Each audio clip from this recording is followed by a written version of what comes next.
стотили го имаше организирано така. Стабилизиравте общината, знам дека беше место така. А така поди доста работи кои требаше да се направат.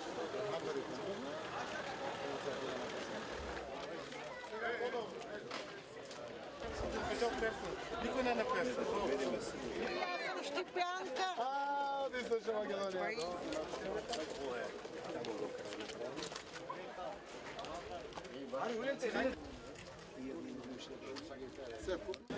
Почитувани граѓани, почитувани представници на медиумите, прво ви благодарам што се денеска со нас во едно од најсиромашните мала во Република Северна Македонија. Денеска сме во Шутор Изари да заедно покажеме навистина солидарност на дело, да покажеме резултат кога сме заедно, дека е можно да паралелно и по пат на донации, покрај државата, општината и сите други јавни институции може да се решават одредени акутни проблеми на граѓаните.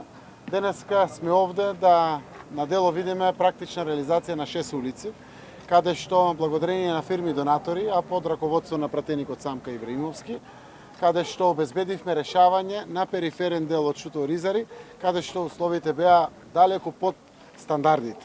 Живеа деца, одеа во калта, се враќаа од училиште мокри и слично. Денеска тоа е решено. 6 улици се поплочени, целосно решени, со нова инфраструктура која што апсолутно дава и можност на функционалност во решавањето на идната атмосферска канализација во Шутор Изари, каде што градоначалникот и општината аплицираа и веруваме дека во текот на летото ќе почне со нејзина реализација.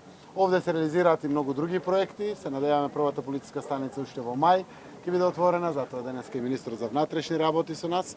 Таму објектот е при крај и верувам дека ќе можеме средината на мај да го отвориме, но тогаш да се отвори детската градинка, спортската сала и други проекти кои ќе се реализираат овде. Драго ми е што навистина фокусот покрај растот и развојот на државата внимателно ни е насочен кон најсиромашните, кон оние на кои што им треба неопходна инфраструктура и за која што реализација работиме сите ние здружено заедно. Секако 2018 година реализиравме и од државните пари големи инфраструктурни проекти во 11 општини. Едни од реализациите се овде на 2 улици.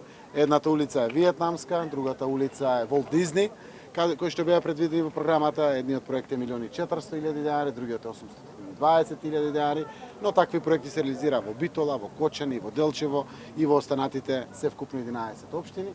Ова година за комунална инфраструктура имаме нови 20 милиони денари, во теке постапката под раководство на министерот за имплементација на стратегијата за ромите, господин Музафер, кој што ја координира целата постапка.